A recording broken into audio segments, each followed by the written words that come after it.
আমি আজি এই মুহূৰ্তৰ পৰা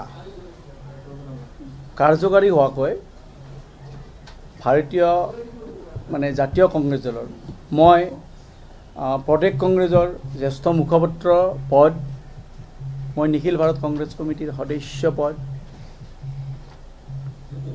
মই প্ৰদেশ কংগ্ৰেছৰ কাৰ্যনিৰ্বাহক পদ আৰু ভাৰতীয় জাতীয় কংগ্ৰেছ দলৰ প্ৰাথমিক সদস্যৰ পৰা আজি মই পদত্যাগ কৰিছোঁ।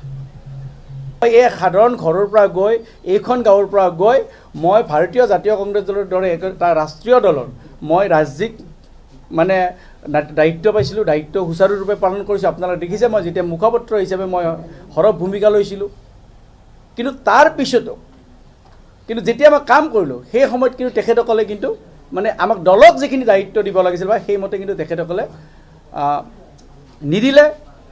দায়িত্বৰ পৰা তেখেতসকলে আমাক দূৰত ৰাখিলে।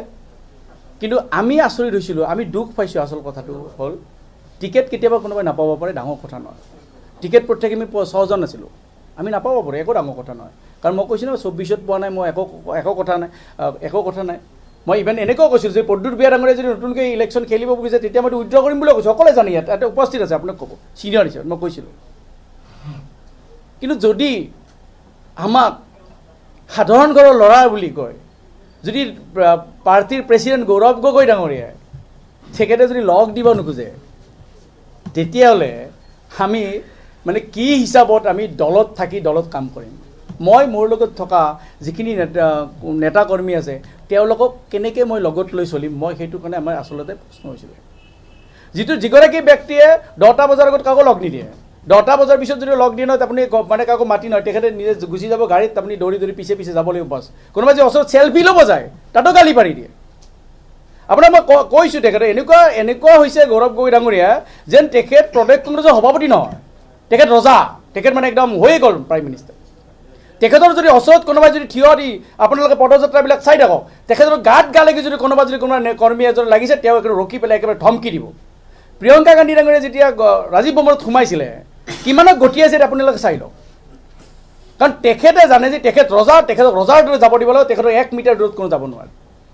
এনেকুৱা হৈছে তেখেতৰ মানসিকতা। কিয়নো এই যে আমি চাপি যাব খোজোঁ নেতাৰ ওচৰত, আমি সাধাৰণ ঘৰৰ পৰিয়ালৰ ল'ৰা, সেইকাৰণে আননোন নাম্বাৰছৰ পৰা বহুত ফোন আহিছে, বা কংগ্ৰেছ দলৰ পৰা বিজেপিত যোৱা বহুত জ্যেষ্ঠ নেতাৰো মোৰ তাত ফোন আহিছে, বা কংগ্ৰেছৰ জ্যেষ্ঠ নেতাৰো ফোন আহিছে।